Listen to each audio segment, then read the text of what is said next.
Well, there's been a lot of talk in New Zealand, which you find interesting. A lot of talk about the preparation, and a huge amount of attention about the lack of play for key players. So, the top three: Finn Allen, Devon Conway, and Kane Williamson. A real lack of match practice, and I think the criticisms that have been levelled at the team is that no warm-up games, coming a bit late due to IPL commitments, and just a little bit of confusion over how that warm-up period was going to look, and a little bit of sympathy to Gary Stead, who's trying to manage high workloads from the IPL and also bringing a team together that has injuries and has injuries to key players. So there are some extenuating circumstances, but I think New Zealand would wish that they had the draw the other way around. They could have played two games against Papua New Guinea and what was the other one, Oman? Yeah, Uganda. And that would have given them a little bit of time to settle. The other thing that was interesting was that they changed the team quite dramatically after the first game. So they weren't happy with the team they selected for the first game, and then made some changes. Some of them would have been conditioned based, but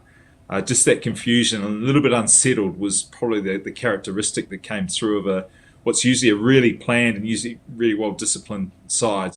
Probably one of my criticisms or work-ons for the New Zealand think tank would be maybe more games together. Something certainly at Chennai we look at that continuity of positions, if you can, is getting a team as settled as you can and then getting relationships, because the game has its up and downs, and if you can have a consistent partner or partners at the other end, batting-wise in particular, and bowling as well, you get to know your job a lot better and you tend to have performances that dovetail with each other. And one thing New Zealand have done is they've used rest and rotation quite a bit with the T20 format. The positive of that is they've introduced a lot of players, and even look at the Pakistan series just before the World Cup, and they played very well in Pakistan. There's a lot of young players through there.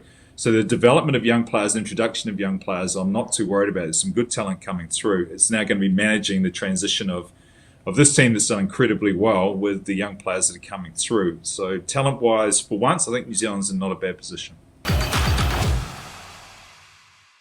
Introducing the epic new Swift. Time to go swifting. Watcho app पे देखो एक OTT के दाम पे सारे OTT शान से। Watch